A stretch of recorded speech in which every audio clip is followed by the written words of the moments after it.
Salut les néo-autonomistes. Est-ce que vous avez un vieux rêve d'enfance que vous souhaitez réaliser? Stéphane m'a confié il y a 5 ans, lors de notre première rencontre, que son rêve d'enfance était de devenir pépiniériste. C'est un parcours du combattant pour développer sa pépinière, mais le jeu en vaut la chandelle. Nous vous présentons comment développer une pépinière de A à Z, tout de suite, sur Marché.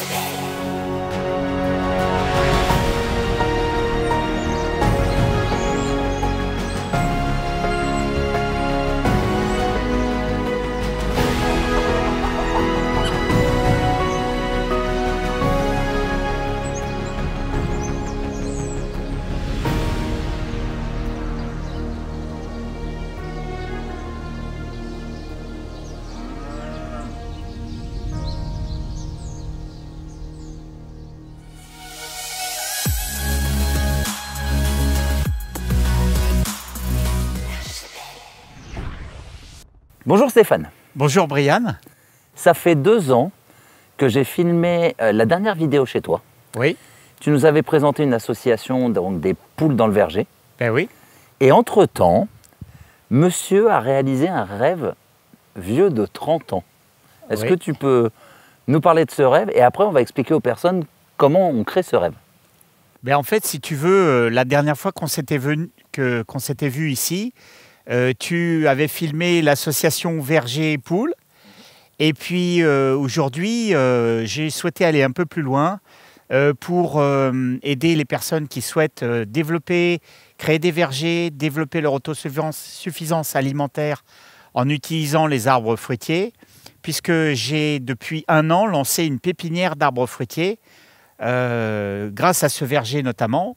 Et puis ensuite, grâce à d'autres aménagements, alors j'ai pas mal travaillé depuis 1 an, et grâce à différents aménagements, eh bien, j'ai réussi, depuis septembre 2022, à lancer une pépinière d'arbres fruitiers, à vendre les premiers arbres, et puis ensuite à augmenter progressivement la production.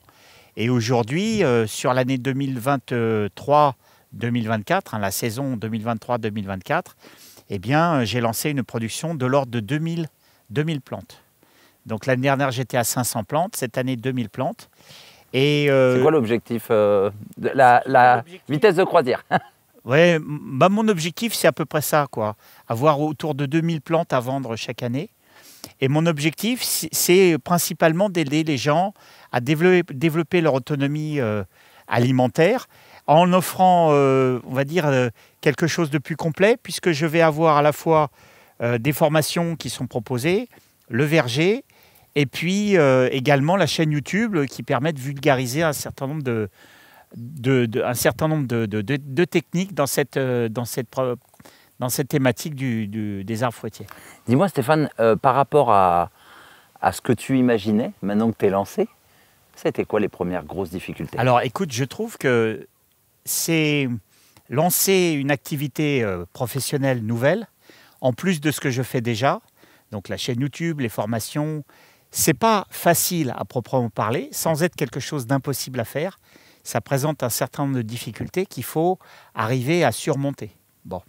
Alors moi, par rapport à quelqu'un qui s'installerait, qui achèterait un terrain sur lequel il n'y a rien, l'avantage que j'ai pour lancer cette activité-là, c'est que je dispose déjà d'un réservoir de variétés d'arbres fruitiers, donc des figuiers, des plaques miniers, des pommiers, des kiwis, des poiriers, des cerisiers.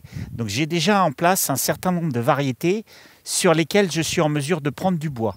Rappelle-nous combien tu as de mètres carrés ici de production? Alors ici sur ce verger, il y a à peu près 2000 mètres carrés qui me sert de parcours pour les poules. On voit les poules qui se baladent. Et puis en même temps, j'ai une production de fruits qui commence à être assez importante, même qui commence à être très importante. Aujourd'hui, on a des fruits en quantité. Là, tu vois par exemple ce petit plaque minier que j'ai planté il y a 4 ans.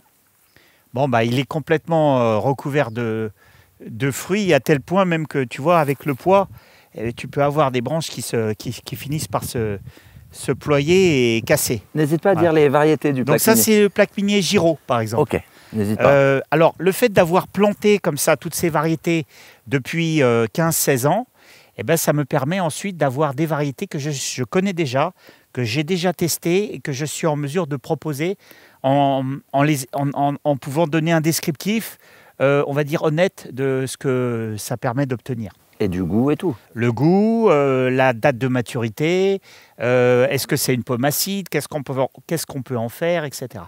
Donc, et ça, c'est un avantage par rapport à quelqu'un qui lance une pépinière d'arbres fruitiers et qui se dirait, bon, bah voilà, je démarre, j'achète un terrain et je commence.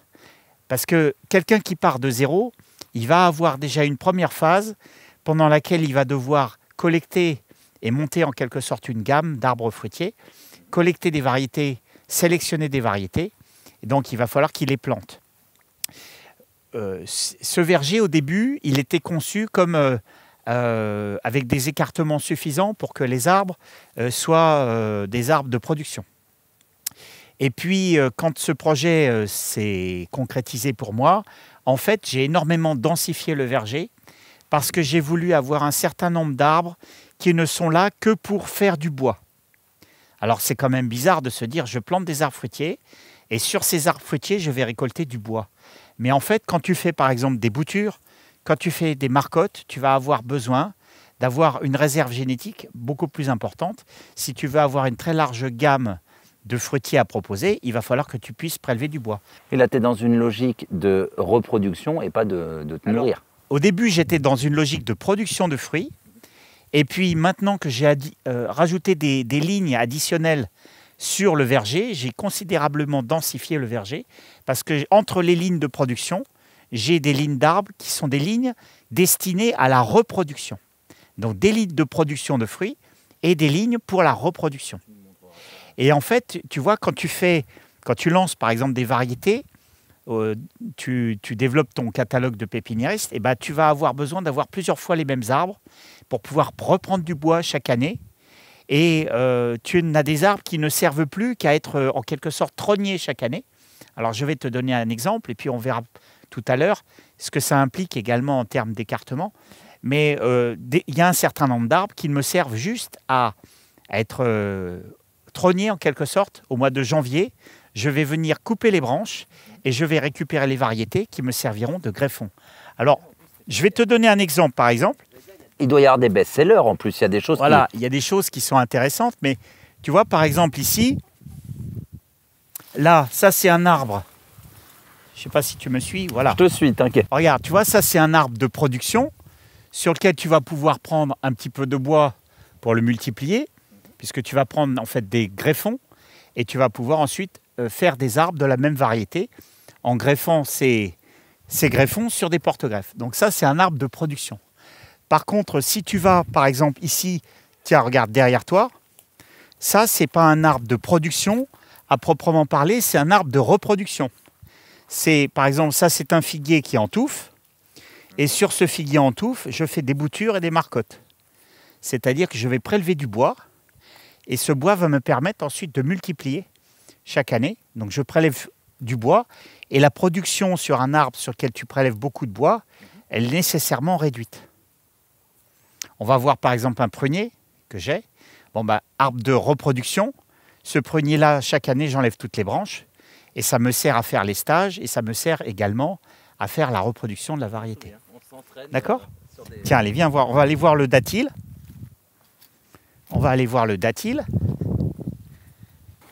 Tu sais, Stéphane, par rapport à il y a 2 ans, oui, il a énormément plu cette année chez vous. Tu me l'as dit, mais ça se voit, hein, c'est bien vert. c'est énorme. C'est énorme, la matière. Et alors, j'invite les personnes, je mettrai évidemment le lien de la première vidéo, enfin, de la vidéo qu'on a réalisée ensemble. C'est une jungle maintenant ici. Ah oui, bah ça a beaucoup poussé. Hein. Alors, tu vois, par exemple, cet arbre-là, c'est un prunier datil. Et ce prunier datil, bah, il n'a pas vocation nécessairement à faire des fruits ou de façon anecdotique. Quelques fruits seulement, parce qu'en fait, chaque année, tous ces allongements-là, tu vois, et ça fait quand même des branches qui font 1 mètre... là, j'ai 1,50 m, tu vois, par exemple. Ça, c'est de l'année ? C'est juste l'année ici, tu vois. J'ai coupé ici l'année dernière. Tiens, approche-toi si tu veux regarder de près. Donc ici, j'ai coupé ici, tu vois. Je laisse 2 bourgeons. Et sur ces 2 bourgeons, je vais avoir ces tiges qui s'allongent. Et quand je vais faire mes préparer mes greffons au mois de janvier, je vais venir couper ces arbres-là. Je vais enlever toute la pousse de l'année. Je vais laisser juste 1 ou 2 bourgeons pour renouveler les branches l'année suivante. Et après, à partir d'un arbre comme ça, bah, tu peux greffer, tu peux animer des stages, etc. Mais il n'a pas forcément vocation à faire beaucoup de fruits. Il a vocation à produire du bois. Et avec cette même vocation-là, tu as par exemple toutes ces nouvelles variétés de figuiers que j'ai rentrées, qui sont des variétés que je commence à multiplier. Tu vois, alors j'ai quelques fruits pour pouvoir goûter. C'est quoi ça? Ça, c'est par exemple la figue marseillaise. Et c'est une figue que j'ai fait rentrer en 3 exemplaires. Et on voit l'écartement, tu vois, que j'ai adopté. Là, c'est écarté à 1,50 m, tu vois, même pas 1,50 m, 1,20 m. Mais comme chaque année, je vais prélever pratiquement toutes les branches, eh ben, en fait, il va rester bonsaï, quoi. Il va rester petit. Et ça le met pas à mal, il continue à... Non, les figuiers, ça pose pas de problème. La plupart des arbres fruitiers, ils acceptent d'être trognés comme ça. Alors, ce que tu fais quand tu montes une pépinière, généralement, tu essayes toujours d'avoir au moins 2 variétés du même arbre, parce que si tu en as un qui a un problème, je sais pas, par exemple, au sol, tu vas avoir un rongeur qui te mange les racines, là, un râteau-pied qui te mange les racines, c'est toujours bien d'en avoir un deuxième, tu vois, pour pouvoir dire, bon, bah, j'en ai deux, mais j'en ai au moins un, quoi, s'il y a un problème. Voilà. Et puis, il y a eu aussi une chose, c'est que si sur une variété, tu prélèves beaucoup de bois, tu peux avoir aussi l'habitude de dire, une année, je prélève sur un arbre, et l'année suivante, je prélève sur l'autre arbre. Voilà. Et finalement, le travail du pépiniériste, c'est ça, c'est de collectionner des variétés qui va pouvoir ensuite multiplier en prélevant du bois. Alors, le travail donc de conservation, c'est un travail, tu testes les végétaux, tu goûtes les fruits, et puis ensuite, tu vas prélever du bois. Et dans cet esprit-là, tu vois, par exemple, cette année, j'ai fait rentrer 25 variétés nouvelles de figuiers. Alors, si tu veux, on va aller les voir. Et ces 25 variétés de figuiers, eh bien, à terme, peut-être à partir de l'année prochaine, je vais pouvoir commencer à en multiplier un peu. Et dans 2 ans, j'aurai 25 nouvelles variétés. Et je vais pouvoir proposer des choses qui vont être très adaptées à certaines régions de la France, comme par exemple la moitié nord, la Bretagne, les zones un peu plus froides, etc. On va voir les figuiers. Ouais. J'en profite, Stéphane, juste avant qu'on aille voir. Tu parles de figuiers, donc tu sais que je suis assez opportuniste, je saute sur les questions. Entre quand tu commences une marcotte et que ça va être pris par un client, et donc bien enraciné, ça prend combien de temps pour que les gens aient quand même notion du temps que ça prend? En fait, le figuier, tu as 2 façons de le bouturer, de le multiplier. Grosso modo, hein, soit tu es sur un cycle, moi je travaille comme ça, soit je vais faire des marcottes. Et pour les marcottes, aujourd'hui, j'ai un système qui me permet d'en faire beaucoup, qui s'appelle des boîtes d'enracinement. Alors j'ai un exemple, par exemple, pour les boîtes d'enracinement, ici. Généralement... Ouais, tu en as une là. Ah oui, voilà. Donc là, on voit bien comment ça fonctionne. Boîte d'enracinement, ça a été posé en septembre l'année dernière. Donc je pourrais le prélever, par exemple, maintenant, et puis le faire raciner dans un pot. Bah, c'est un peu tard parce que j'aurais dû m'en occuper avant. Mais en fait, si tu veux, le cycle, il est comme ça. En général, les boîtes d'enracinement, je les pose en septembre et je les prélève. Bon, je n'ai pas prélevé ça, mais j'aurais pu. J'en avais beaucoup à faire. Et je les prélève au mois de mai. Et là, je vais le repiquer dans un pot. Et je vais avoir un enracinement assez rapide, puisqu'en fait, j'arrive vers la fin du printemps, à un moment donné où le racinaire est très actif. Et donc, je vais avoir un enracinement qui va se faire entre mai et septembre. Et ce figuier, on va dire que je pourrais le vendre en pot de 3,5 litres à partir de, on va dire, début septembre, normalement, si tout se passe bien. C'est une année presque de... Voilà, donc en fait, c'est un cycle d'1 année. Et puis, sur les boutures, tu peux avoir un cycle un peu plus rapide. Ça va faire des végétaux qui ne sont pas forcément aussi grands, qui peuvent être plus petits. Le principe, c'est que tu prélèves les boutures de figuier, on va dire, en février. Et tu vas faire un système d'enracinement dans des petits sachets remplis de laine de coco, par exemple. Ou alors, tu vas les faire pré-raciner dans des sacs plastiques. Et après, tu vas les faire donc complètement raciner au printemps.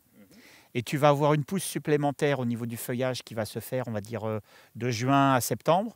Et tu vas pouvoir les commercialiser, on va dire, à partir de fin septembre. Voilà. Donc, c'est assez rapide, le figuier. Dis-moi, est-ce que dans ton activité maintenant de pépiniériste, ça a toujours autant de puissance d'avoir les poules dans le verger? Parce que là, on arrive et... Bah, si tu veux, les poules dans le verger, elles ont une utilité.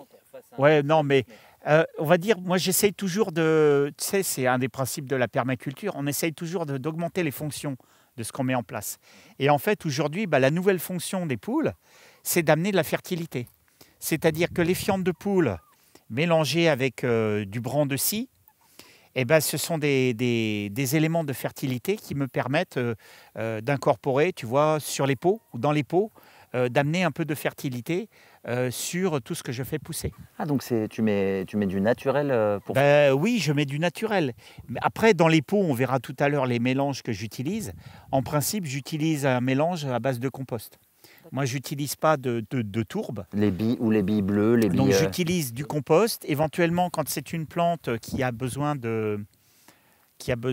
d'avoir un peu plus d'humidité, tu peux rajouter quelque chose qui retient de l'eau, comme de la perlite ou de la vermiculite.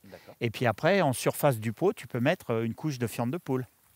Et là, tu vas avoir une croissance avec un amendement qui est un engrais qui est naturel, quoi, un amendement qui est naturel. Qui n'est pas trop violent d'ailleurs en termes d'azote. Parce que les problèmes des engrais chimiques, c'est qu'ils sont très violents, ça peut aussi brûler assez facilement les plantes. Tu peux nous rappeler la pluviométrie ici, parce que les gens vont se dire... Alors ici, on a une pluviométrie qui est de 1200 mm par an. Voilà, dans les Hautes-Pyrénées. Ce qui fait que dans une année très pluvieuse comme cette année, tu vois, là on est début août, ben, la croissance, elle ne s'est pas arrêtée cet été. Tu vois, sur une tige comme ça, tu as une croissance continue qui s'est faite du début du printemps jusqu'à aujourd'hui. Et tu vois, le bourgeon terminal, il ne s'est pas calmé.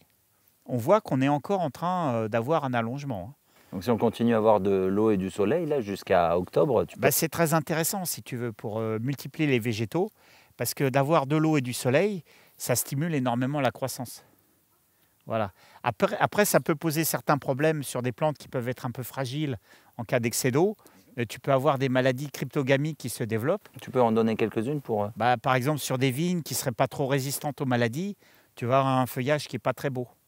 Tu nous montreras. J'en ai déjà parlé dans d'autres vidéos, mais en fait, c'est quand tu confrontes vraiment le végétal à des conditions extérieures que tu te rends compte si la résistance, elle est vraiment réelle ou si c'est une demi-résistance, tu vois, ou juste une tolérance. Tu peux développer un petit peu ça? On parlait du bloc opératoire. Si quelqu'un vivait dans un bloc opératoire aseptisé pendant 30 ans... Je te donne un exemple. La vigne. On te vend dans une jardinerie une vigne et sur l'étiquette, il est indiqué qu'elle est résistante aux maladies. Bon, tu regardes le feuillage, tu te dis, bon, ben voilà, et le feuillage, il est impeccable. Seulement, il y a des gradations dans la résistance. Tu vas avoir des variétés qui sont totalement insensibles à toutes les maladies comme l'oïdium, comme le mildiou, et puis tu vas avoir des maladies qui sont juste tolérantes, des variétés qui sont juste tolérantes. Donc quand tu ne les élèves pas dans une serre, c'est là que tu vois si c'est vraiment résistant ou si c'est juste tolérant. Donc toi, tu as le parti pris de ne pas être en serre? Alors je n'ai pas de serre pour l'instant. J'avoue que ça me manque un petit peu. Je pense que si j'ai la possibilité l'année prochaine, j'aménagerai une serre au moins d'une dizaine de mètres carrés pour faciliter un petit peu la multiplication de certains végétaux. Aujourd'hui, ça me manque un petit peu, mais bon, j'ai voulu démarrer sans serre parce que je voulais démarrer assez rapidement. Et dans les différents éléments, si tu veux, j'avais déjà les pieds mères, une grosse partie des pieds mères. Ça m'a aidé à démarrer. Bon, c'est vrai que le système, il va falloir que je l'améliore un petit peu. Mais aujourd'hui, la serre, c'est quelque chose qu'il faut que je rajoute en fait, au système pour être plus efficace. Parce que j'ai vu qu'il y a des arbres, ils n'ont absolument pas besoin des petits arbres d'être en serre, et tu disais que tu aimais bien les mettre à l'extérieur justement pour... Non, mais par contre, tu vois, quand tu démarres certaines plantes, tu vas avoir une pousse qui va être un peu plus rapide si tu les démarres dans les serres. Et après, éventuellement, tu vas les sortir quand tu arrives vers les beaux jours. C'est un petit peu la même logique que quand tu fais des tomates. C'est-à-dire que tu vas, en quelque sorte, augmenter la durée de pousse en rallongeant un petit peu, en rendant les choses plus précoces au printemps et plus tardives à l'automne. Donc, tu vas avoir un délai pendant lequel ça va pousser plus longtemps, en fait. Donc, tu auras des végétaux plus grands qui seront mieux venus, si tu veux, que s'ils ont été juste élevés à l'extérieur. Continue la visite, Stéphane. Eh bien écoute, je te propose d'aller voir l'éphémère de figuier et on va pouvoir voir ce que ça donne quand on met en place en fait l'éphémère, comment on organise ça. Je te suis. Il faudra juste s'il y a des trucs à ouvrir.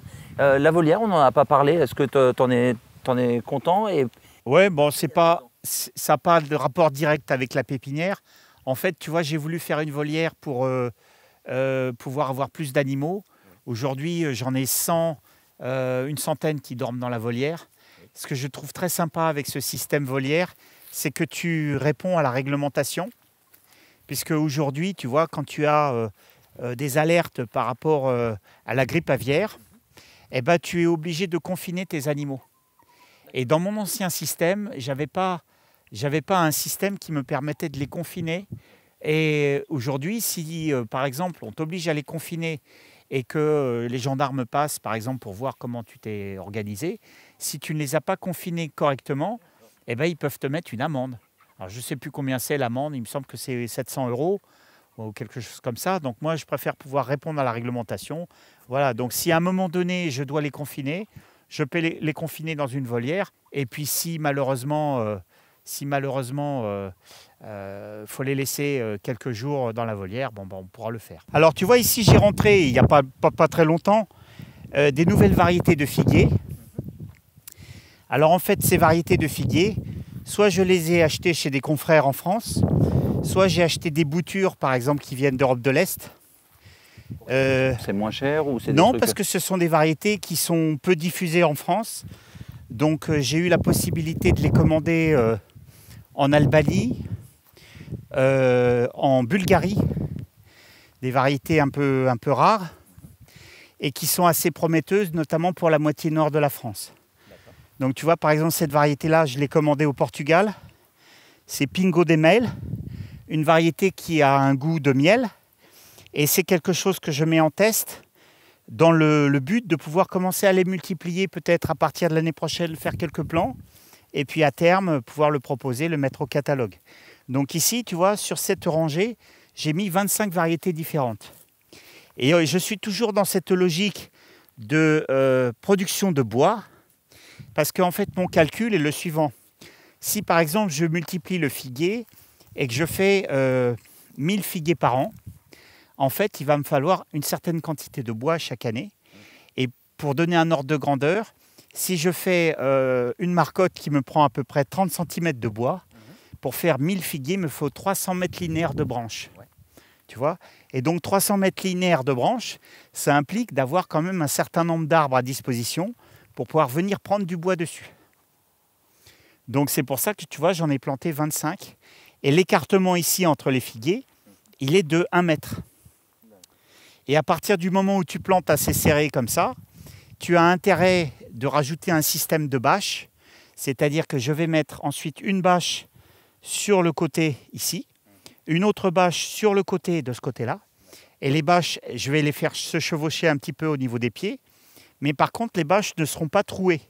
C'est-à-dire que quand j'aurai besoin, par exemple, d'entretenir, de désherber, d'amener du compost, je vais juste soulever les bâches, désherber, entretenir, amener du compost, etc. Et après, je referme les bâches. Et le fait de ne pas dégrader la bâche en faisant un trou dedans, si ce sont des bâches de qualité professionnelle, normalement, elles devraient durer une dizaine d'années. Elles font combien en grammage ? En grammage, c'est du 130 grammes par mètre carré. Ça, c'est du pro. Ça, c'est du grammage professionnel. Et elles durent en fait 2 à 3 fois plus longtemps par rapport à un grammage 90 grammes au mètre carré, tu vois, qu'on vend aux particuliers. Bon, ça, c'est par exemple quelque chose que je me procure dans un magasin professionnel qui s'appelle Serre Val-de-Loire, où ils vendent des bâches en grammage professionnel en différentes largeurs. Et pour que ça coûte pas trop cher, tu achètes des rouleaux de 100 mètres. Punaise, tu donnes tous tes plans. Ouais, mais bon, voilà. Donc ça, c'est comment on s'organise, l'éphémère. Après, il y a un deuxième point qui est super important quand tu lances une pépinière comme ça, c'est la disponibilité en eau. Si tu as la possibilité d'avoir un point d'eau, que ce soit un captage, un forage, un puits, tu es grandement favorisé parce qu'il faut prévoir la possibilité d'arroser beaucoup les plantes et surtout des plantes qui sont élevées dans des containers. On dit par exemple que si tu as 200 mètres carrés de plantes en container, tu dois prévoir une réserve d'eau de l'ordre de 20 mètres cubes au moins pour passer l'été. 20 mètres cubes pour 200 mètres carrés de plantes. Cette année, on a vraiment une pluviométrie importante, mais j'avais prévu en conséquence des réserves qui prennent ici la forme de cuves IBC. Alors tu vois, par exemple, là j'ai une grappe de 4 cuves IBC. Là j'en ai encore 6 supplémentaires. Donc des cuves IBC, tu vois, j'en ai une vingtaine. Et ces cuves IBC, je les remplis à partir du toit de la pluie que je récupère sur la toiture. Ici, on a quand même une bonne pluviométrie, donc on peut faire des gros stocks au printemps pour passer l'été suivant. Voilà, ça c'est vraiment un point très important quand tu lances une pépinière, la disponibilité en eau. Et là, si tu veux, si je veux vraiment avoir une sécurité plus importante, en supposant par exemple que je dois faire face à des canicules, comme on a eu par exemple l'année dernière, eh bien, j'ai prévu aussi de rajouter des citernes qui font 10 000 litres. Alors, on ira peut-être les voir si ça t'intéresse.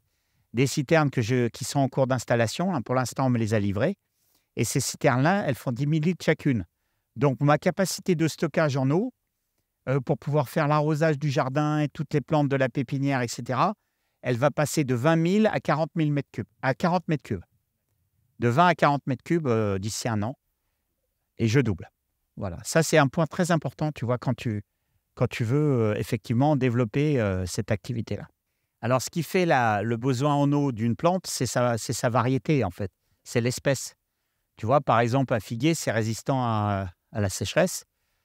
Tu as des variétés qui sont plus ou moins résistantes. Mais par contre, à chaque fois que tu élèves une plante dans un container, le container, il s'assèche beaucoup plus vite que si ta plante, elle est en pleine terre. Un pépiniériste, par exemple, qui ne ferait que des plantes en plein champ, et c'est-à-dire des plantes qu'il va planter dans le sol et arracher à l'automne suivant, il aura besoin de beaucoup moins d'eau qu'un pépiniériste qui fait des plantes qui sont dans des containers. Alors moi, comme je fais un petit peu des deux, j'ai quand même besoin d'avoir une bonne quantité d'eau. C'est par rapport aux demandes différentes ou par rapport à il y a des choses qui... Au fait que si tu veux déjà le pot, par exemple, si tu utilises des pots, le fait que le pot soit noir, tu vois, par exemple, on prend un pot comme ça. Le pot déjà est noir. Donc quand tu as du soleil qui tape dessus, en fait, ce pot il monte à 40 degrés. Donc ça va beaucoup plus assécher beaucoup plus vite le contenu. Le fait qu'il soit en pot, ça fait également que tu n'as pas de remontée d'eau du sol par capillarité. Donc la plante, elle est 100% dépendante des arrosages et de la pluie qui peut éventuellement tomber, mais il n'y a pas véritablement de réserve. Dans un pot comme ça, tu n'as pas beaucoup de réserve d'eau. Donc finalement, l'assèchement, si tu laisses un pot comme ça en plein soleil, tu dois arroser pratiquement tous les jours. Tu peux nous parler de ce pot? Il a l'air particulier quand même, il a des trous. Oui, alors ça, ce sont des pots particuliers. Ce sont des pots qu'on dit anti-chignon. Quand tu élèves une plante dans un container comme ça, et qu'il n'y a pas de trou, et qu'il n'y a pas cette forme un peu particulière, eh bien, le racinaire va coloniser la terre, et quand il va arriver sur le pot, les racines vont avoir tendance à s'enrouler autour. Elles cherchent un endroit pour continuer leur... Voilà, elles cherchent un endroit pour continuer à s'étendre, et comme elles ne le trouvent pas, la surface, elle est complètement lisse, donc la racine, elle pousse en tournant autour du pot. Et dans ces pots qui sont pleins de trous, en fait, même, tu vois, tu as des trous au fond, la racine, au lieu de tourner autour du pot, eh bien, elle va sortir le bout de la racine va sortir du pot, et tu vas avoir ensuite une racine qui va s'assécher à l'air. Ça, c'est pas grave pour la plante? C'est pas grave pour la plante, mais par contre, ça va éviter l'enroulement à l'intérieur du pot. Et comme le bout de la racine s'assèche, eh bien en fait, la racine, elle va avoir tendance à se ramifier en amont, si tu veux, de cet assèchement. Et donc, tu vas avoir un chevelu qui va être très ramifié et qui ne va pas du tout être enroulé autour du pot. Et quand tu vas transplanter cette plante, eh bien, elle ne gardera pas la mémoire d'avoir circulé en cercle comme ça autour du pot. L'enracinement va être beaucoup plus performant que si tu avais utilisé un pot normal. Donc, à la pépinière, j'ai adopté des pots comme ça. Ça, ce sont des pots qui sont fabriqués en Italie. C'est un petit peu plus cher, on va dire, ça coûte 10-15 centimes de plus le pot. Mais moi, j'ai voulu faire ça, tu vois, pour avoir une certaine qualité de végétaux que tu ne vas pas forcément trouver ailleurs, en évitant, tu vois, ces phénomènes d'enroulement. Voilà. Ces pots-là présentent cet avantage. L'inconvénient de ces pots, c'est que comme tu as beaucoup plus de trous aussi, ils ont tendance à sécher un peu plus vite à contenance équivalente. Ça, c'est un 3,5 litres. tu prends un 3,5 litres classique sans trou, il va sécher beaucoup. Il va sécher un peu plus vite qu'un 3,5 litres classique dans lequel tu n'as pas de trou. Donc là encore, l'arrosage, il faut vraiment faire attention. Si tu veux que tes plantes soient en bon état, il faut une grande régularité dans l'arrosage. D'accord? Tu veux aller voir les grosses citernes? Après, moi, je pensais regarder ça. Je te suis dans le sens, tu préfères quoi, à côté ou la partie pépinière maintenant? Alors, là, on a vu les pieds mers. Une fois qu'on a des pieds mers, soit on fait une culture en conteneur. On peut également faire une culture en plein champ. On va aller voir la zone dans laquelle je mets tous les pots et je t'expliquerai un petit peu comment ça fonctionne. Alors ici, c'est la zone qui est dédiée à la culture des plantes en pot. En fait, ça s'appelle une ombrière. Une ombrière, en fait, c'est une zone dans laquelle tu vas contrôler l'ensoleillement grâce à un voile d'ombrage, une voile d'ombrage, tu vois, qui est cette toile plastique que j'ai accrochée en haut, là, à un support. Et cette toile plastique, elle a deux avantages. C'est qu'elle va réverber, faire la réverbération d'une partie de la chaleur, parce qu'elle est blanche, donc les infrarouges sont réfléchis. Et puis le deuxième avantage, c'est que, en fait, elle va permettre de projeter sur les plantes une ombre, de sorte que les plantes soient ombrées à peu près à 50%. Donc tu vas avoir des plantes qui sont à 50% ombragées. Cette toile d'ombrage, cette voile d'ombrage, tu vas la mettre en place aux alentours du 15 juin et tu vas la retirer le 15 septembre. D'accord? Donc ça te permet d'avoir une zone qui ne souffre pas trop de la chaleur en été et qui favorise la pousse des végétaux. Ici, sur cette zone, il y a également une chose qui est très importante. Là, on se projette sur le sol. Tu vois, ici, c'est qu'en fait, toute cette zone-là, elle est recouverte d'un plastique au sol. Et on a besoin de mettre ce plastique-là parce que, en fait, on veut que ce soit sans entretien. Si tu mets plein de pots partout, tu ne vas pas pouvoir passer ensuite la tondeuse pour pouvoir couper l'herbe, éviter que les adventices se développent. Et comme c'est une zone que tu arroses beaucoup, si tu ne mets pas de toile plastique au sol, alors je sais qu'il y en a qui essayent sans toile plastique, mais généralement c'est une catastrophe, parce qu'en fait, comme tu arroses beaucoup cette zone-là, tu as une explosion de l'herbe et des adventices. Et ensuite, ta pépinière, tu ne peux plus la gérer, parce que tu ne vois même plus où sont les pots, quoi. Donc on a vraiment besoin d'avoir une zone où on a maîtrisé l'herbe. Okay. On a maîtrisé tout ce qui veut pousser de manière naturelle. Ça, c'est un gain de temps par là. Voilà. Ensuite, c'est organisé, tu vois. J'ai organisé ça avec des zones qui en largeur. Là, si tu vois, si tu te mets là, tu vas voir que je mets en largeur, je mets 6 pots ici. Donc je mets 6 pots, chaque pot ça représente 20 cm. Donc en fait j'ai des zones qui font 1,20 m de large et entre chaque zone j'ai 60 cm pour circuler. D'accord? 1,20 m, 60, 1,20 m, 60, 1,20 m. Donc ça je rationalise la place puisqu'en quelque sorte tu vois, je vais pouvoir me mettre d'un côté du rang, désherber au milieu les 3 premiers pots, me mettre de l'autre côté, désherber les pots de l'autre côté. Toutes les plantes sont accessibles. Et en même temps, j'optimise la place, c'est-à-dire que je ne perds pas trop de place au niveau des allées.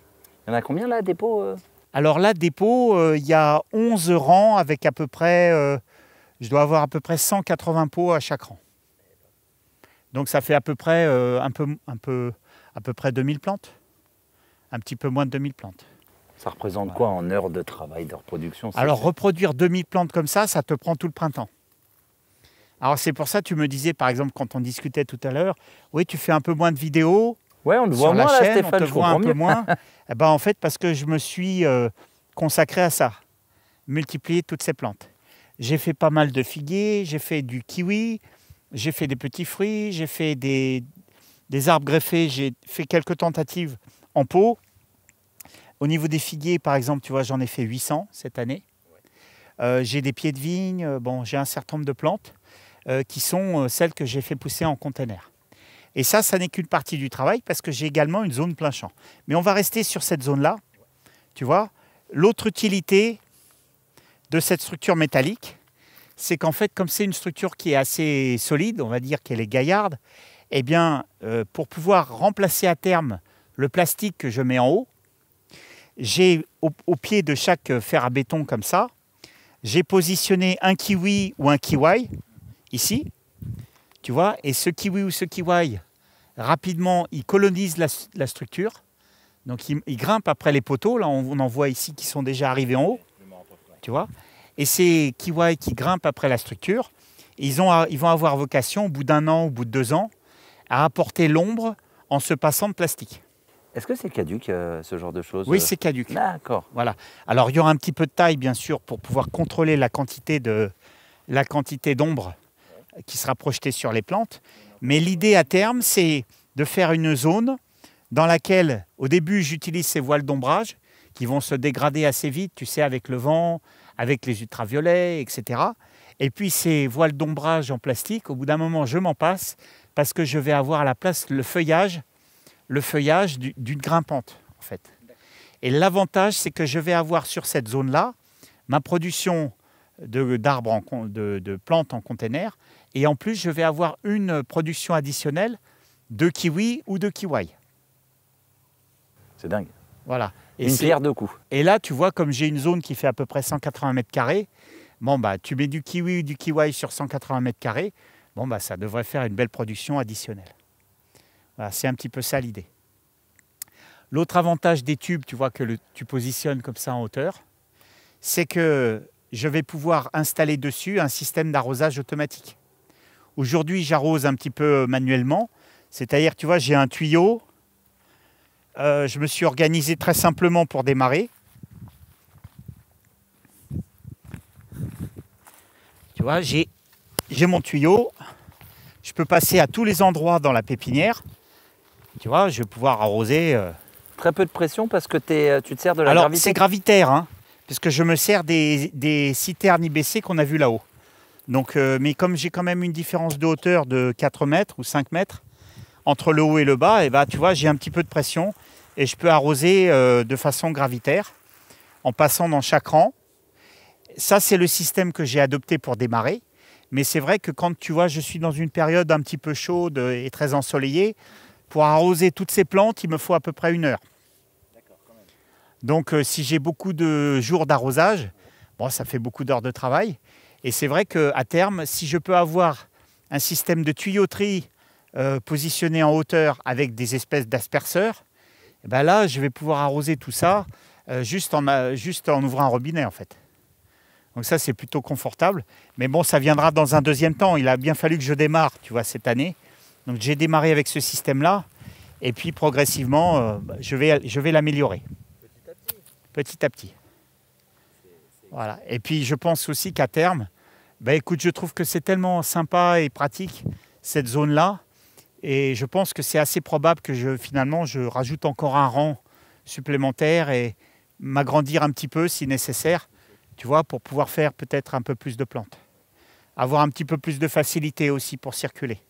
Dis-moi, les premiers clients que tu as eus, c'est quoi? Ce sont des néo-autonomistes qui arrivent et qui ont besoin de refaire... Ben, si tu veux, les premiers clients que j'ai, quand j'ai commencé à proposer des végétaux l'année dernière, en fait, ce sont des personnes qui me suivent sur la chaîne.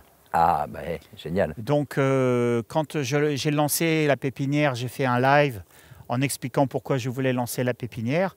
Et puis, je leur ai expliqué que j'avais un site en ligne sur lequel ils pouvaient commander des végétaux et que j'étais en mesure de les expédier dans toute la France. Alors, je n'expédie pas à l'étranger, par contre. J'ai des gens de Belgique qui me demandent. Pour l'instant, je ne le fais pas parce que je n'ai pas encore pu m'organiser, tu vois, pour expédier à l'étranger. Donc, j'expédie en France des végétaux. Je les mets dans un carton, je les expédie, soit des racinus, soit des containers. J'expédie des plantes jusqu'à un litrage de 3,5 litres, tu vois. Bon, ça reste quand même assez raisonnable en termes de frais de port, en termes de frais d'envoi. Tu vois, par exemple, un figuier comme ça, bon, bah, t'as vu? Il est complètement colonisé. Un beau petit figuier comme ça c'est quoi comme variété? C'est marseillaise. Bon, bah, ça, je peux le mettre dans un carton, je peux l'expédier, même en mettre 3 ou 4. Je les envoie. C'est pas encore trop lourd. Ça peut, tu vois, ça peut être expédié facilement.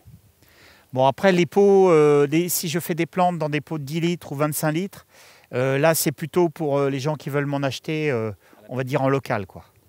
Alors, j'ai un certain nombre de personnes, d'ailleurs, qui viennent à la pépinière et qui font des pré-réservations à la pépinière. Oui, mais c'est sur rendez-vous. Mais ça, c'est sur rendez-vous. Donc, si vous êtes dans le coin, vous pouvez aussi passer. Et puis, l'avantage, c'est que généralement, tu vois, je prends aussi un petit peu de temps pour montrer le verger.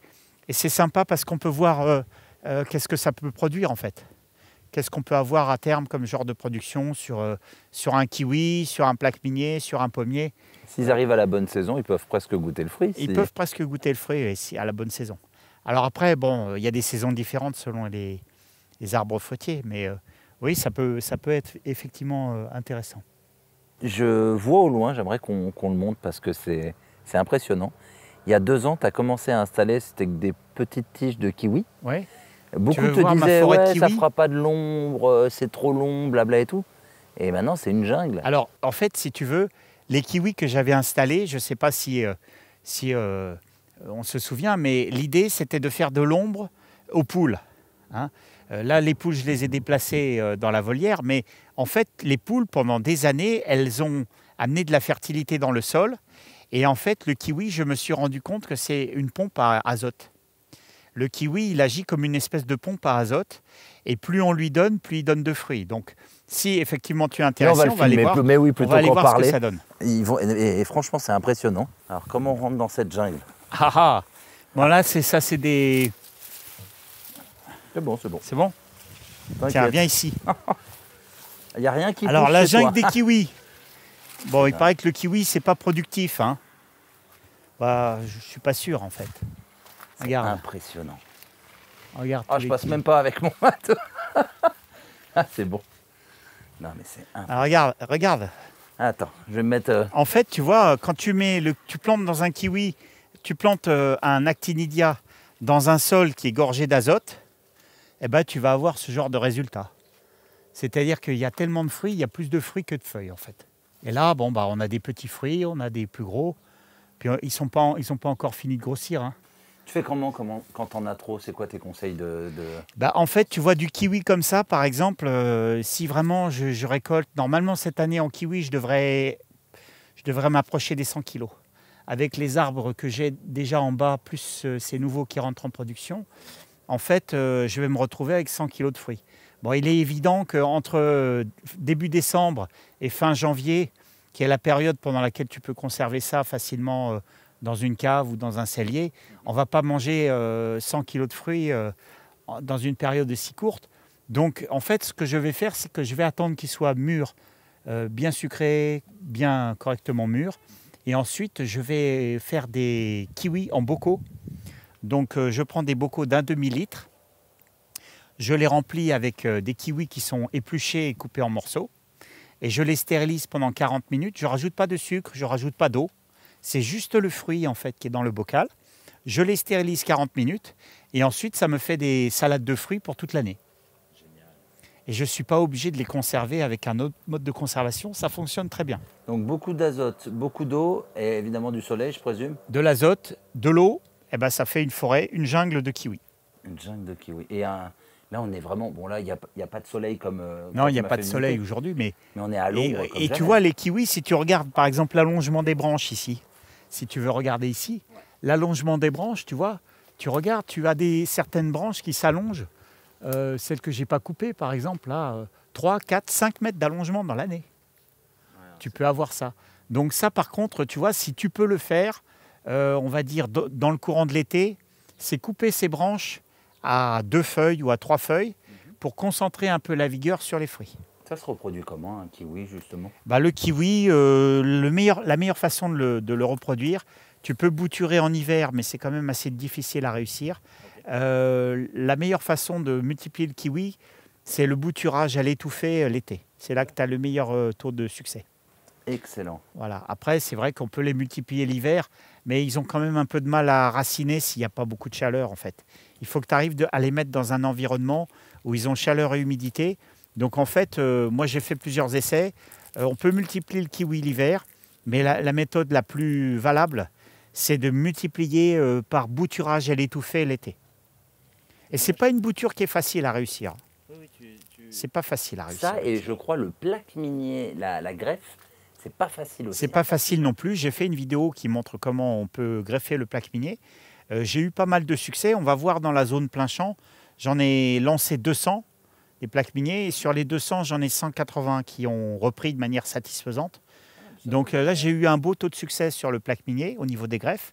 Bon, après, il faut que ça continue de pousser un petit peu pour qu'ils soient intéressants et que je puisse les proposer.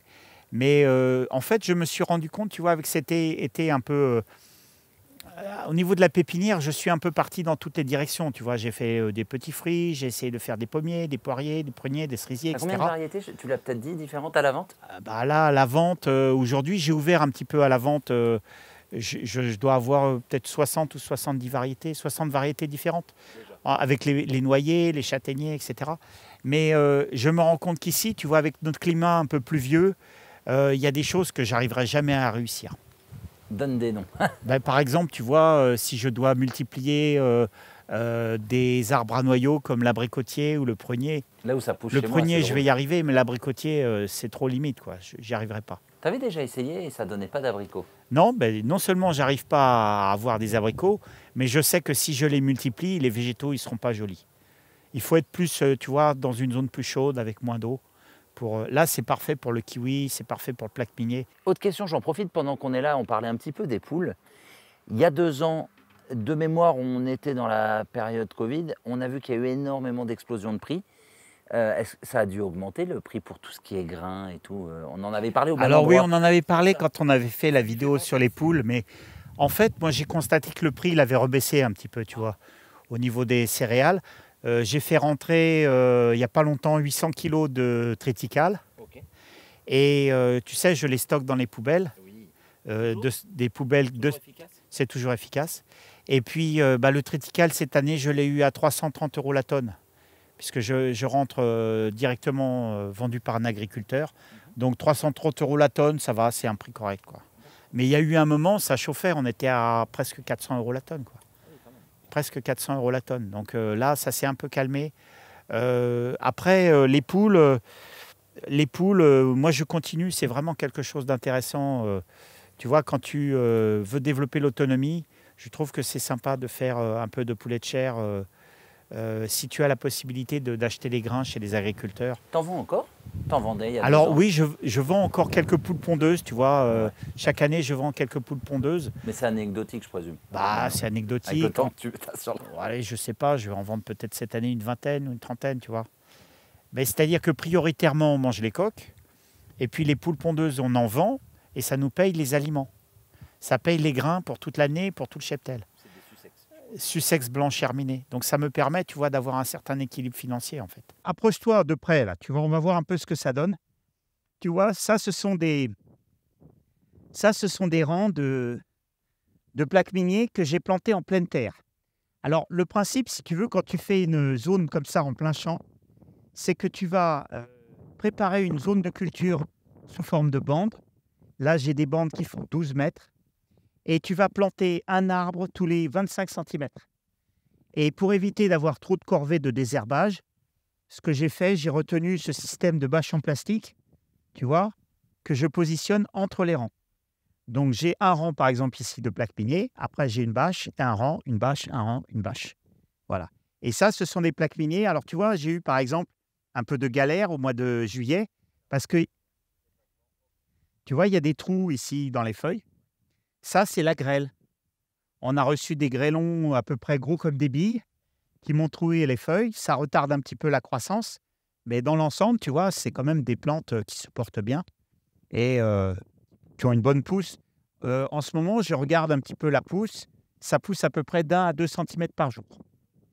Donc, le plaque minier, tu vois, j'ai eu une bonne réussite. Sur les autres variétés, comme par exemple pommier, poirier, cerisier, c'est un peu moins bon. Et je me rends compte qu'en fait, tu vois, avec un été très pluvieux comme on a eu, là, on voit vraiment que le plaque minier, il aime l'eau.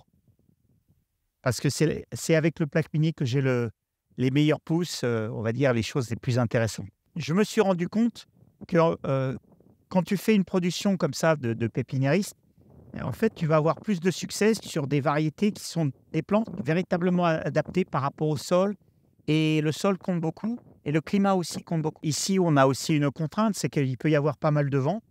Donc, ce que j'ai fait aussi, tu vois, pour protéger un petit peu mes plaques miniers, parce que c'est un bois qui est toujours cassant, c'est que j'ai pris l'habitude aussi de les tutorer. Tu vois, j'ai mis des tuteurs sur tous les arbres en devenir pour éviter d'avoir quelque chose qui soit abîmé par le vent. C'est des petits bambous que je me suis procurés.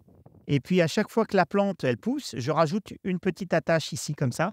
C'est un tout petit colson, tu vois, tous les 10 cm. Et là, quand il va dépasser, je vais en rajouter encore un ici. Et ça me permet de tenir, en fait, la plante. Parce que si la plante, elle n'est pas tenue, avec le vent, elle frotte contre le bambou, ou elle peut se casser, ou plier, ou se casser. Donc, c'est vrai que tu dois réfléchir aussi à toutes les contraintes qui sont sur tes arbres. Et tu dois assurer quand même la protection, parce que c'est des arbres qui sont jeunes. Et puis, si tu laisses trop les éléments, tu vas avoir beaucoup de pertes. Si tu ne gères pas un petit peu la protection du végétal, tu risques d'avoir trop de pertes. Tu vois? Bon, déjà, c'est un gros travail de les greffer, parce que, tu vois, par exemple, greffer 200 plaques miniers, tu vas déjà naturellement avoir un certain nombre de greffes qui ne fonctionnent pas. Si tu ne protèges pas suffisamment le végétal, bon, bah, ta production, elle s'effondre. En fait. Ah, bah, si tu veux, je vais te montrer comment techniquement je fais pour remplir les pots, parce que c'est quand même une très grosse manutention. Tu vois, cette année, j'ai rentré 12 mètres cubes de compost. En fait, j'ai une remorque, et chaque aller-retour de remorque permet de ramener à la pépinière à peu près 1 mètre cube de compost.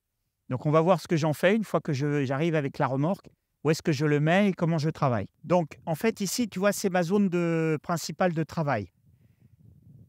Ce que je fais quand je suis en train de préparer des plantes, donc je viens avec la remorque. La remorque, je la gare ici. Elle est remplie de compost. Et puis, avec la pelle, je décharge le compost dans ces bacs. Tu vois? Et ça me permet d'avoir une réserve de substrat. Ce substrat, ensuite, je le prépare selon les plantes.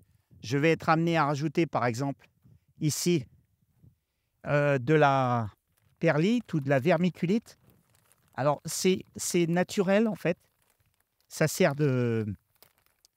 d'isolant naturel. Mais tu peux l'utiliser parce que ça, c'est une roche expansée. C'est de l'argile expansée. Et cette argile expansée, tu vas rajouter par exemple 10% d'argile expansée à ton mélange. La vertu de cette argile expansée, c'est qu'il retient l'eau. Donc quand tu as des plantes qui sont fragiles par rapport à l'assèchement, généralement tu rajoutes un petit peu de perlite ou de vermiculite à ton mélange pour pouvoir rempoter. Et ensuite, ce que je fais, tu vois, j'ai mes réserves de pot. Et puis, je vais écrire sur le pot ce que c'est. Et ensuite, je vais, par exemple, rempoter. Donc, par exemple, ici, là, j'ai des figuiers. Ça, c'est une petite marcotte que j'ai prélevée. Bon, tu vois, elle a raciné, cette marcotte. Donc ça, normalement, je le fais au mois de mai. Il m'en reste encore quelques-unes, mais on va dire pour l'illustration. Je le rempote dans le pot. Et donc, c'est ici que je travaille. Une fois que j'ai préparé tous mes pots, eh bien, je les charge dans la petite brouette à roulettes, là, le chariot à roulettes. Et puis, je les descends dans la zone qui est ombragée. On a vu la zone plein champ, où je les descends et je les mets en culture à cet endroit-là. Voilà. Donc là, tu vois, j'essaye d'avoir une logistique un petit peu, quelque chose de limiter la pénibilité. Je décharge le compost, après, je recharge les pots et je ne porte pas, en fait. Ça, c'est quand même assez important. Essayer de pas s'exténuer, parce que faire 2000 plantes au printemps, c'est quand même du travail. Hein. Ça représente quand même un certain volume de terre, ça représente pas mal de poids. Il faut essayer d'éviter de porter pour rien, en fait. Essayer de se préserver. Voilà. Je vois qu'il y a encore un peu de noyer. Alors, tu peux réexpliquer, tu as dit des châtaigniers et des noyers. Il y en a qui sont résistants aux maladies. Tu peux un peu développer? Alors, si tu veux, les châtaigniers que j'ai sélectionnés, tu vois, là, je démarre sur cette petite zone ici. J'ai planté 36 châtaigniers. Alors là encore, ce n'est pas du châtaignier pour faire une production de châtaignes. C'est du châtaignier pour pouvoir faire des châtaigniers, en fait. Donc, c'est pour ça que c'est vraiment planté serré. Et en fait, tu vois, pendant une année, ces châtaigniers-là, eh bien, ils vont raciner, ils vont s'endurcir, ils vont raciner, ils vont pouvoir se s'adapter au sol, etc. Et puis ensuite, à partir de l'année prochaine, je vais venir couper ici à 20 cm. Je vais venir couper à 20 cm et je vais avoir un redémarrage et je vais amener une butte de terre et ça va me permettre de les multiplier par marcotage. Donc en fait, c'est des variétés qui sont sur leurs propres racines. On n'a pas besoin de les greffer. Donc là, tu vois une petite zone comme ça, 36 châtaigniers. Bon, bah, si à terme, sur chaque marcotte, je récupère 4 ou 5 châtaigniers, ça va me permettre de pouvoir les multiplier en assez grand nombre, en fait. Alors, les châtaigniers peuvent être atteints par la maladie de l'encre, notamment au niveau des racines. Et c'est pour cette raison que tous ces châtaigniers-là, ce sont des châtaigniers hybrides, c'est-à-dire des châtaigniers qui sont résistants à la maladie de l'encre, parce que tu vas avoir une partie de leur parenté, c'est le châtaignier Castanea japonica, donc un châtaignier japonais qui, lui, est naturellement résistant à la maladie de l'encre. Ce sont des hybrides interspécifiques, un peu européens et un peu japonais, en fait. On a pris le meilleur des deux, en fait. Les fruits européens, les châtaignes européennes et la résistance du châtaignier japonais. C'est une résistance génétique, d'accord ? C'est pas lié au porte-greffe. Après, tu vas avoir un certain nombre de châtaigniers européens, voire même de variétés hybrides, qu'on est obligé de greffer parce qu'elles n'ont pas cette résistance-là, notamment des vieilles variétés européennes. Pour les sauver, eh ben, on les greffe sur des porte-greffes qui sont des châtaigniers résistants aux maladies. Alors, tu vois, oui, c'est des citernes agricoles, en fait, que j'ai fait rentrer il y a quelque temps. Ces citernes-là, en fait, elles n'ont pas vocation à être... Tiens, vas-y, approche-toi. Oh, tu vois, c'est quand même grand. Hein. Ça fait 10 mètres cubes.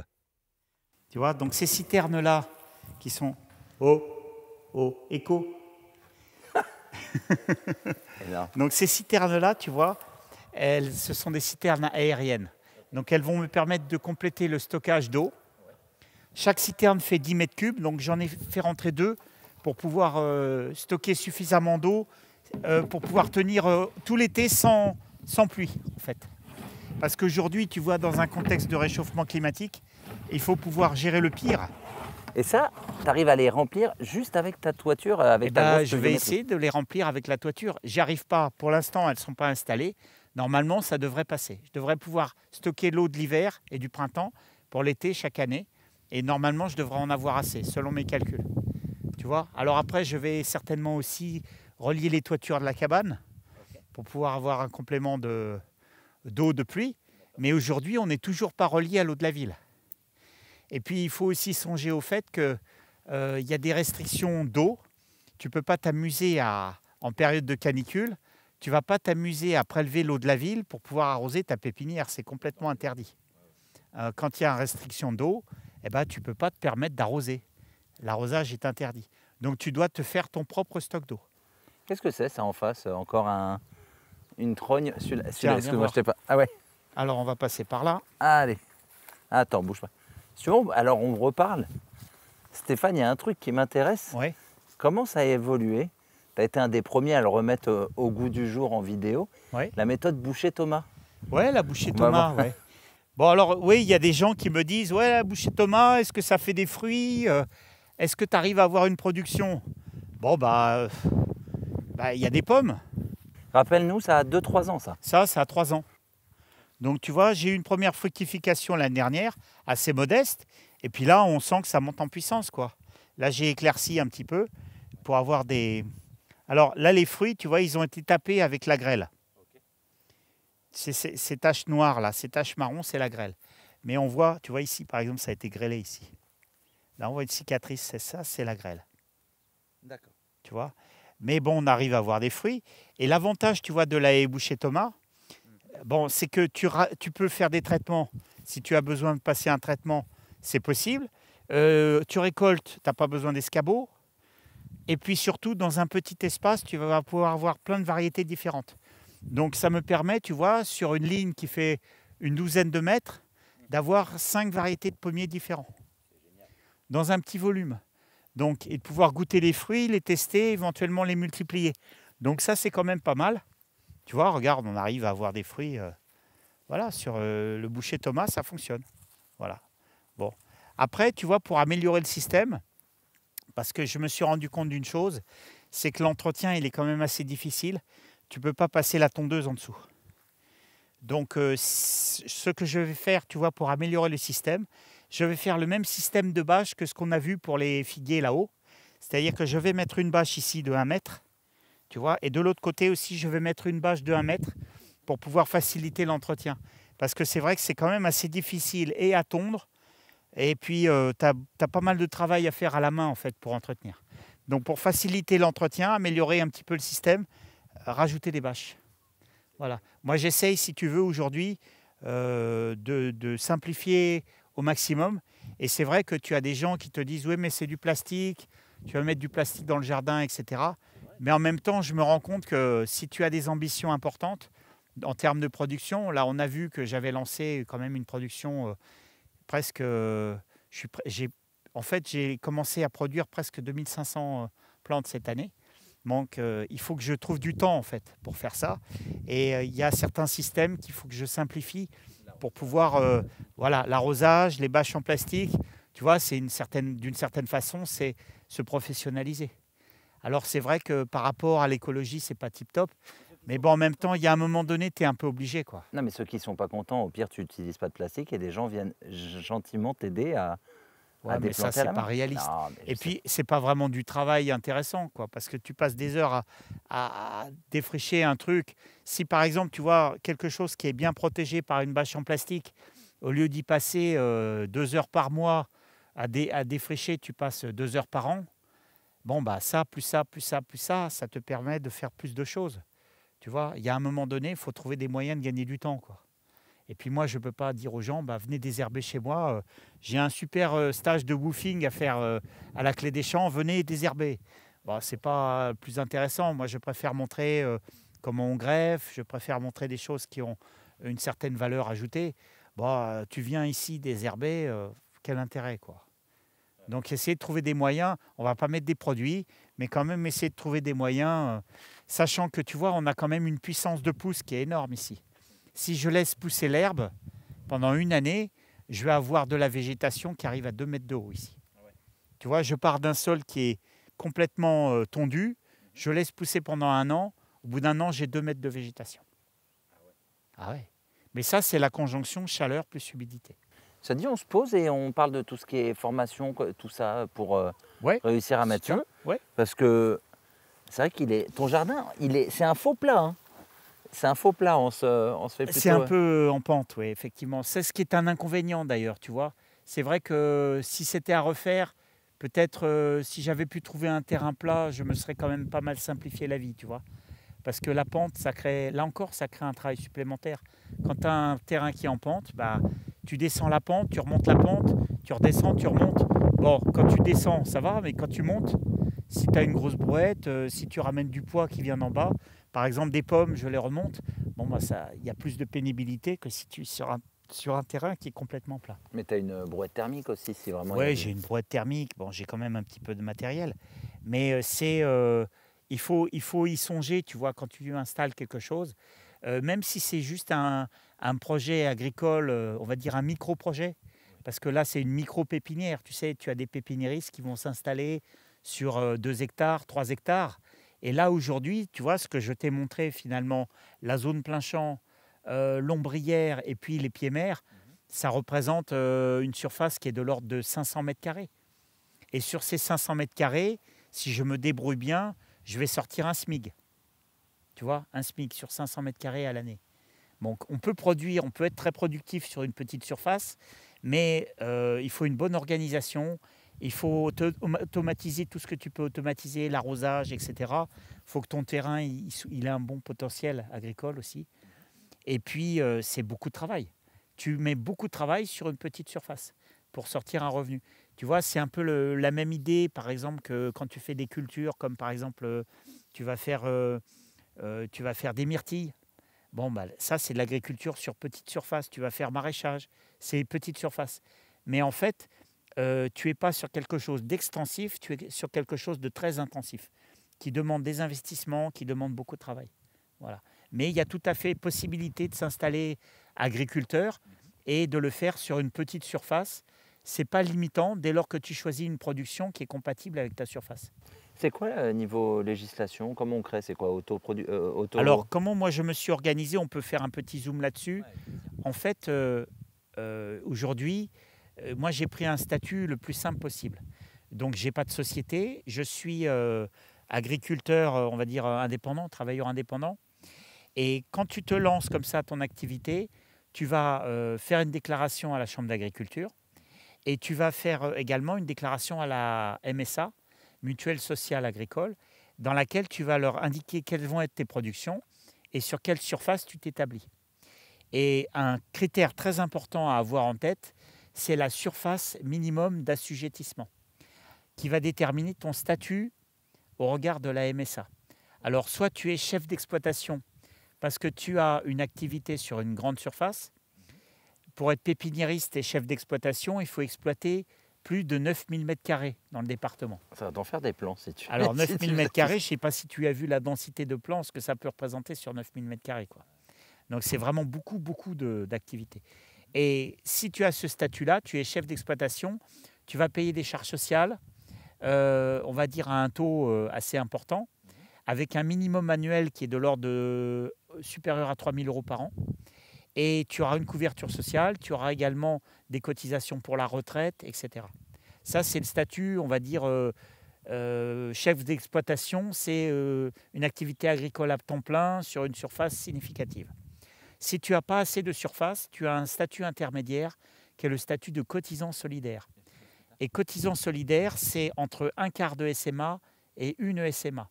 Donc si par exemple tu déclares que tu as une pépinière sur plus de 2200 m², 2250 m², mais moins de 9000 m², tu as un statut qu'on appelle le statut de cotisant solidaire.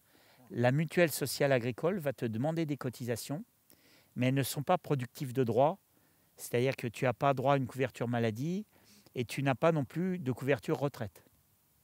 Tu ne cotises pas pour la retraite.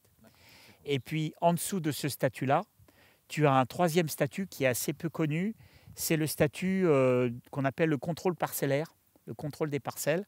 C'est-à-dire que la MSA t'écrit chaque année, va vérifier que tu es en dessous du seuil de un quart de SMA. Donc par exemple, tu déclares, comme c'est mon cas là, quand j'ai démarré l'année dernière, j'ai déclaré que j'exploitais 500 m². Et à ce moment-là, la MSA, elle ne te demande pas de cotisation sociale. Tu vas payer des cotisations sociales qu'on appelle les prélèvements sociaux sur la feuille d'impôt sur le revenu. Mais la MSA ne te demande rien. Bon. Après, au niveau du bénéfice, la comptabilité... Alors voilà, la comptabilité, c'est assez simplifié. Pour les petites exploitations comme celle-là que j'ai lancée, en fait, on va considérer ton chiffre d'affaires. Donc tu vas tenir un registre où tu mets tout ce que tu as comme rentrée d'argent. Donc moi, j'ai un facturier avec toutes mes factures, et puis j'ai un registre où je mets, voilà, j'ai vendu un figuier, j'ai vendu un plaque minier, etc. Et j'additionne tout ça. Et en fait, on va prendre ton chiffre d'affaires, et forfaitairement, l'administration fiscale considère que ton bénéfice, si tu as choisi le régime micro, c'est une option, mais moi c'est ce que j'ai choisi, eh bien l'administration fiscale va considérer que ton bénéfice c'est 13% de ton chiffre d'affaires. Tu payes 13% d'impôt? Non. Ton bénéfice, c'est 13% du chiffre d'affaires. Et après ces 13%, tu les mets dans ta feuille d'impôt et tu vas payer des impôts sur le revenu dessus. D'accord? Donc, je te donne un exemple. Si je fais, par exemple, comme c'était à peu près le cas l'année dernière, on va prendre un chiffre rond. J'ai fait un tout petit peu plus, mais c'était à peu près ça. Donc, j'ai fait 10 000 € de chiffre d'affaires l'année dernière. Un tout petit peu plus, mais on arrondit à 10 000. Donc, j'ai 10 000 €. Ça, c'est mon chiffre d'affaires. Sur les 10 000 €, l'administration fiscale me dit que mon bénéfice, c'est 13%, calculé de manière forfaitaire. Donc mon bénéfice, c'est 1 300 €. Donc je mets ces 1 300 € sur ma déclaration d'impôt. D'accord? Et sur ces 1 300 €, je paye de l'impôt sur le revenu et les prélèvements sociaux à un taux de 17,2%. L'impôt sur le revenu, ça dépend si tu as d'autres revenus ou si tu n'as pas d'autres revenus. Bon, si tu n'as pas de revenus, tu ne payes pas d'impôt sur le revenu, tu ne payes que les prélèvements sociaux. Donc en fait, on voit que c'est un régime qui est quand même assez intéressant. Modulo, on va dire pour des exploitations agricoles qui démarrent, qui n'ont pas besoin de beaucoup d'investissement. Bon, ça a été un petit peu mon cas. j'ai pas investi énormément d'argent. On a vu l'ombrière, on a vu les pieds mers, il y a eu un peu d'achat de pots, le compost. Bon, mais on va dire que si tu n'as pas des gros invests, comme par exemple des tracteurs, des bâtiments, ça peut être intéressant le régime micro, parce que finalement, l'administration fiscale, elle ne regarde pas combien tu gagnes vraiment. Et si par exemple tu as eu, je ne sais pas, tu vends des plantes et dessus tu as une marge de 40%, tu gagnes plus que ce que l'administration te facture en impôts, puisqu'elle, elle dit c'est 13%. Donc si toi tu as des marges qui sont intéressantes, je ne sais pas, je vends un figuier, je gagne dessus, je vends un figuier 20 €, je gagne dessus 8 €, eh ben on va considérer que l'administration, elle pense que moi je gagne 2,60 € sur le figuier. Donc ça peut être intéressant, tu vois. Mais après, bien sûr, il faut que tu, dans ton activité au quotidien, tu arrives à contenir tes coûts, tu arrives à contenir tes frais. Donc ça, c'est quand même, faut faire attention parce que c'est vrai que l'argent part vite. Et puis, il y a eu quand même un petit peu d'investissement. J'ai dû acheter les fers à béton, tu vois, j'ai installé la zone plein champ, l'arrosage, etc. Ça coûte. Mais c'est aussi ce qui te permet de démarrer plus vite. C'est vrai que si tu as un petit peu la possibilité d'investir un petit peu plus au départ, tu vas très rapidement acheter des pieds mers, tu vas être éventuellement en capacité d'acheter des bébés plants que tu vas pouvoir replanter dès la première année, repiquer dès la première année pour avoir quelque chose à vendre assez rapidement. Donc c'est vrai qu'il faut trouver un juste équilibre. Si tu mets beaucoup d'argent sur la table, tu démarres beaucoup plus vite. Si tu mets moins d'argent sur la table, tu vas démarrer plus lentement, mais tu auras une meilleure marge. Donc c'est aussi un peu à toi de voir si tu as un revenu par ailleurs ou si tu as une activité par ailleurs qui permet de soutenir, ou une épargne éventuellement, qui permet de soutenir ton démarrage. Et tu vois, moi, mon projet agricole, c'est un projet qui est très modeste parce que la pépinière, moi, ça m'occupe à peu près à mi-temps. Donc si j'arrive, je sors sur un mi-temps, je sors 1 000 € par mois, moi je suis très content, quoi. Je vais considérer que c'est un succès pour moi. Ça, plus la YouTube Money, Et c'est puis bon. après, avec la chaîne YouTube, voilà, c'est parfait. Les formations que je fais, la chaîne YouTube, cette activité-là, ok, moi je trouve que c'est très bien, quoi. Non, ce qui est fantastique, c'est que chaque chose est liée. Mais bien sûr, tout est lié. Tu donnes Mais- envie en vidéo, si on peut dire, parce que, ou tu renseignes. Oui, Après, tu peux former si les gens veulent reproduire et tu peux vendre les plans ben aux voilà, besoins. c'est ça. C'est-à-dire que j'essaye d'avoir une palette complète. Les gens peuvent venir en formation. Pour se former à la création des vergers, je vais lancer une nouvelle formation l'année prochaine sur taille, entretien, conduite. Ça va se tenir à côté de Toulouse, les 2 derniers week-ends du mois de juin. Alors, je précise, hein, je mettrai tous les liens en description. Voilà. On me demande à chaque fois. Alors, donc, les ouais. formations, il y a une formation qui se tient à la fin de l'hiver, au début du printemps. C'est tout ce qui est création de vergers parce qu'on apprend à greffer. Donc, c'est au mois de mars. Dernier week-end de mars et 2-3 premiers week-ends dernier week-end de février, 2-3 premiers week-ends de mars. Et puis, tout ce qui est taille, conduite, entretien, j'ai trouvé un verger à côté de Toulouse où on va pouvoir proposer des dates fin juin l'année prochaine, 2024.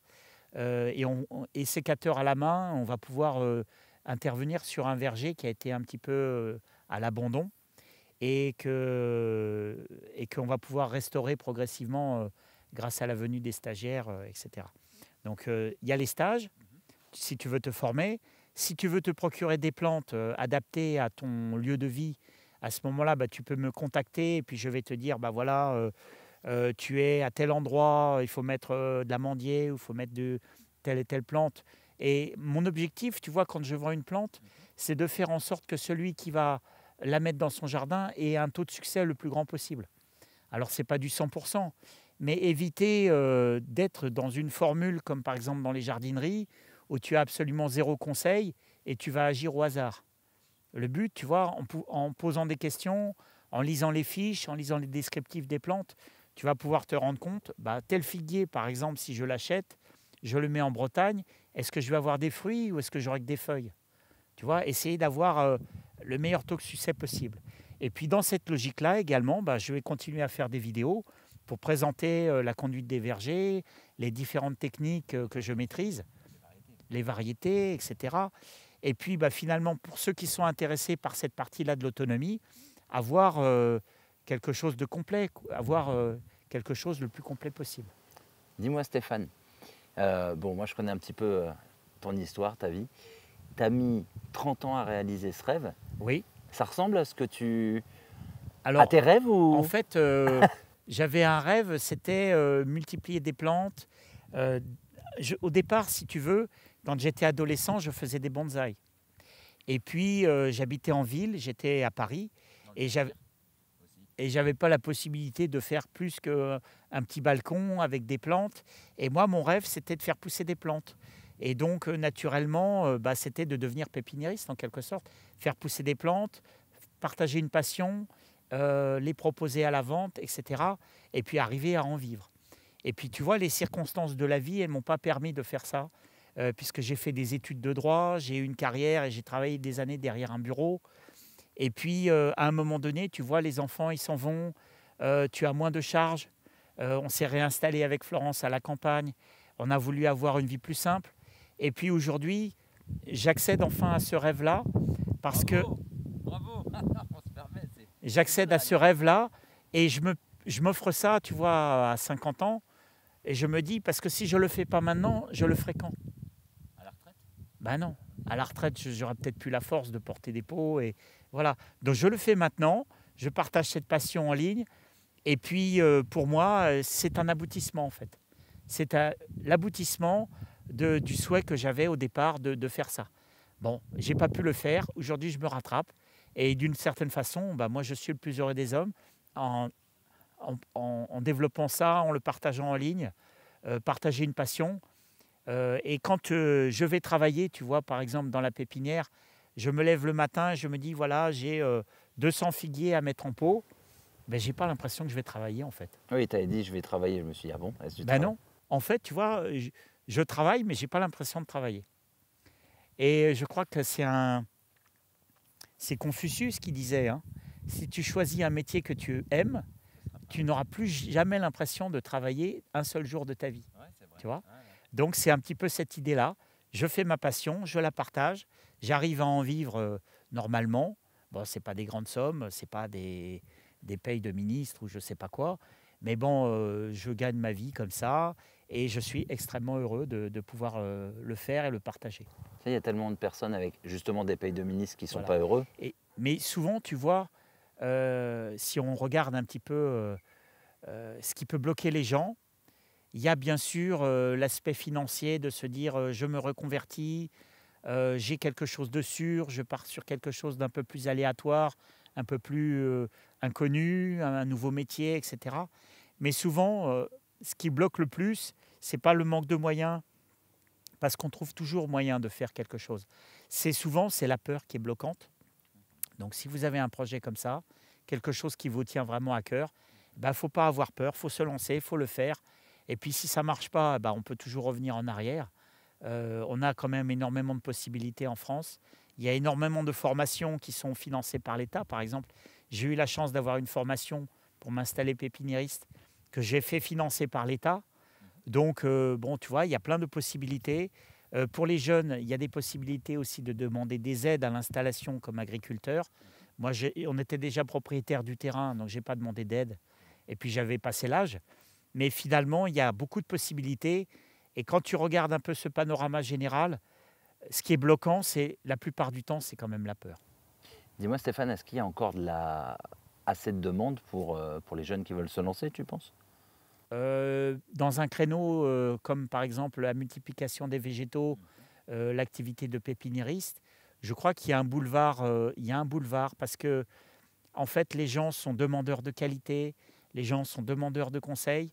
Il y a énormément de végétaux qui sont commercialisés en France, qui proviennent de l'étranger, qui sont des plantes qui ont été élevées dans des conditions très différentes de là où elles seront plantées. Donc oui, il y a de la place pour quelqu'un qui veut faire de la qualité. Et je pense qu'il y a moyen de gagner sa vie correctement, de casser sa croûte, de casser la croûte en faisant pépiniériste. Et à mon sens, c'est peut-être même une activité qui est plus facile, qui est moins hors de portée d'un point de vue physique aussi. Parce que tu sais, quand tu te lances dans un métier agricole, il faut voir est-ce que tu vas pouvoir tenir aussi d'un point de vue physique. Et je pense que c'est plus facile que d'être maraîcher, par exemple. De s'installer maraîcher aujourd'hui, pépiniériste, il y a moins d'aléas. À mon avis, on peut aussi, d'un point de vue des aléas, gérer un peu mieux les aléas parce que tu vas pouvoir avoir des productions assez diversifiées. Les végétaux, tu as aussi moyen de les protéger beaucoup plus facilement que de protéger une production de fruits ou de légumes. Le végétal, c'est plus solide que les fruits qui sont portés par le végétal. Et puis, plus diversifié. Donc, le risque, tu le maîtrises mieux finalement que quand tu t'installes arboriculteur, par exemple, où tu vas faire que des cerises. Et puis, tu as une année, il y a de la pluie, tu n'as pas de cerises. L'année suivante, il y a la mouche Suzuki, tu n'as pas de cerises. Tu vois, et puis, tu vas gagner ta vie une année sur 3. Tu vois. Donc, je pense qu'effectivement, c'est une activité qui n'est pas excessivement exigeante d'un point de vue physique, qui n'est pas excessivement exigeante d'un point de vue des investissements. Tu n'es pas obligé d'acheter des centaines d'hectares. Tu as même parfois des pépiniéristes qui s'installent sur des terrains qu'on leur a prêtés. Tu vois. Et donc, je crois que c'est quand même plus accessible et on arrive à casser la croûte. Après, la difficulté du métier, outre le fait que quand tu fais ton calcul initial au printemps, par exemple, tu démarres 3000 plantes, il faut toujours avoir un ratio en te disant que tu démarres 3000 plantes, mais tu vas avoir à peu près 30% de pertes en moyenne. Donc, tu démarres 3000 plantes et tu en auras 2000 vendables. Donc, mais si tu intègres ça dans ton calcul, normalement, ça doit bien se passer. C'est du surplus. Bon. Et puis après, les frais, il y a un petit peu de frais, il y a un petit peu d'invest, mais tu n'as pas besoin de gros tracteurs, tu n'as pas besoin de gros bâtiments. Tu peux avoir besoin de serres, mais ce n'est pas obligatoire. Tu peux faire pépiniériste plein champ, auquel cas tu n'as pas besoin d'avoir beaucoup de surface de serre. Donc ça reste quand même assez accessible. Après, la principale difficulté du métier pour moi, c'est une fois que tu as produit tes végétaux, comment tu arrives à les vendre. Alors c'est peut-être... Toi, c'est grâce à la chaîne, je pense que tu arrives moi j'ai des facilités, si tu veux, grâce à la chaîne. Mais c'est vrai que je me mets à la place d'un jeune. Il démarre, il n'a pas ses pieds mers, et puis il ne sait pas comment il va vendre les plantes. Bon, ça va lui demander un travail d'installation, de mise en œuvre. Tu vois, peut-être aller faire des foires aux plantes, peut-être se faire connaître sur les marchés locaux au début. Il va avoir un travail un peu plus intense pour démarrer que celui que moi j'ai eu à faire pour pouvoir commencer cette activité-là. J'ai une chance énorme, c'est que tu vois, je peux m'appuyer sur la chaîne YouTube pour pouvoir proposer cette nouvelle offre en quelque sorte. C'est vrai que quelqu'un qui démarre, qui n'a pas de chaîne, qui n'est pas connu, il faut qu'il se fasse un nom dans son secteur ou sur Internet. Ça peut prendre un certain temps quand même, effectivement. Il te manque une seule chose, Stéphane. Écrire des livres pour partager ta passion. Oui, peut-être qu'à terme aussi... c'est vrai que j'avais réfléchi à un moment à écrire des livres assez spécialisés sur certaines espèces, peut-être partager un contenu sur le figuier ou partager un contenu sur le plaque minier. Je sais que les gens en seraient très friands. Après, j'ai des difficultés techniques aussi par rapport à ça. Tu vois, il faut que j'arrive à collecter les photos. Il faut que je me discipline pour le faire, quoi. Tu vois, ça fait partie des projets qui sont encore en jachère, des choses qui sont à faire peut-être pour plus tard. Stéphane, si des personnes tombent à tout hasard sur cette vidéo, comment on te retrouve ? Eh bien, écoute, si tu veux me retrouver, il y a la chaîne YouTube, La Clé des Champs, sur laquelle j'ai publié, je crois, 180 vidéos. Alors, j'ai beaucoup d'abonnés qui sont également abonnés dans ta chaîne. Donc là, on a un partage d'audience. Donc ça, c'est une chaîne YouTube que j'ai lancée il y a 5 ans. Tu peux me retrouver là-dessus. Après, je suis en train de développer un blog qui s'appelle monfiguier.com, sur lequel je publie des articles sur les figuiers que je vais régulièrement alimenter dans cette thématique-là. Donc, si tu es intéressé sur les figuiers. J'ai une boutique en ligne où tu peux réserver des végétaux. Tu peux me contacter. Ouais, en fait, si tu veux, moi j'ai pris le parti d'expédier dans toute la France. C'est courageux, ça demande un travail un peu spécifique parce qu'il faut que je manipule beaucoup de cartons, tu vois, à l'automne. Donc ça, c'est un peu chiant parce que, tu vois, je fais des paquets. Alors, il y a des cartons dans le salon. Je viens avec les plantes, je mets les plantes dans le carton. Après, je vais à la poste. Il y a eu des fois, tu vois, par exemple, je suis arrivé à la poste. J'avais presque une demi-remorque remplie de cartons. La postière, elle me dit, mais attendez, on n'a qu'une camionnette, on ne peut pas charger tous vos cartons. Il faut que j'appelle le camion pour qu'il vienne prendre les plantes. Donc, il y a un petit peu de logistique à mettre en place. Mais bon, on y arrive, quoi. On y arrive, c'est sûr. Je sais qu'il y a des pépiniéristes qui ont abandonné l'expédition, mais je trouve que, tu vois, quand tu démarres, tu ne peux pas te priver de cette possibilité d'expédier. Moi, je trouve que ça fait partie du jeu, quoi. Parce que si tu as la prétention de communiquer sur une chaîne YouTube à tous les francophones, que tu puisses envoyer les végétaux dans toute la France, c'est le minimum qu'on va te demander quand même. Ouais, non mais alors, dans ce cas-là, il faut envoyer à nos amis québécois, il faut envoyer Ouais, mais là, à non. nos amis sénégalais. Ouais, mais tu as aussi la question des frais. C'est sûr, j'envoie une plante au Canada, t'imagines combien ça va coûter? Non, c'est pas réaliste. Mais tu vois, par exemple, peut-être dans un deuxième temps, si je dois développer ça à une échelle un peu plus grande, peut-être proposer des boutures, proposer des greffons pour des gens qui seraient au Canada ou qui seraient dans des pays étrangers. Passer des annonces en anglais, tu vois, en disant voilà, j'ai telle variété, vous êtes un collectionneur, je vous l'envoie sous cette forme-là. Mais des plantes racinées, les envoyer à l'autre bout de la planète, non, je ne me vois pas faire ça. Il y a trop de contraintes aussi juridiques, tu vois, parce qu'il y a une réglementation qui s'applique quand tu exportes des plantes, qui est quand même assez sévère. On va te demander des passeports phytosanitaires, on va te demander un certain nombre de choses. Bon, dans un premier temps, j'essaye de faire simple, tu vois. Et puis après, on verra si on complique. Mais je ne peux pas taper partout en même temps dès le départ, tu vois. C'est compliqué. Stéphane, merci à toi. Merci, Brian, d'être passé me voir. Et Ça me fait vraiment toujours plaisir de te voir. On partage des contenus sur ta chaîne. depuis donc 5 ça, ans c'est très maintenant, sympa. Stéphane. 5 ans. Juste pour dire un mot sur la boutique en ligne, Vas-y. vous pouvez réserver des plantes. Alors j'ai mis un certain nombre de plantes à la réservation dès le mois de juillet. J'ai pas tout mis mais j'avais tellement de gens qui me demandaient à les réserver plutôt que qui m'écrivent, qui m'envoient un chèque. Donc j'ai mis un certain nombre de choses qui peuvent être réservées. Mais on va dire le gros de ce que j'ai à proposer sera sur la boutique à partir de début septembre. Et bien sûr, je réponds à toutes les questions par mail. Donc, vous pouvez me consulter, poser des questions. Si vous avez un projet de mettre telle ou telle plante, moi, j'ai pas peur de dire telle plante, ça marchera pas parce que vous êtes dans une situation en termes de climat qui est pas favorable, tu vois. Donc, conseiller au mieux, tu vois, pour que ça puisse fonctionner. Stéphane, expert de l'archipel quand même depuis le temps, vu le nombre de Je vidéos. crois qu'on a fait 7 ou 8 vidéos sur la chaîne. Ah oui, je pense. Sur ta chaîne. Oh oui, sans problème. 7 ou 8 vidéos. Et on te revoit bientôt, je ne sais pas si on t'aura déjà vu dans une autre vidéo, on est allé faire une belle visite. Merci beaucoup, merci à toi Merci Stéphane. d'être passé, Brian. Et à la prochaine.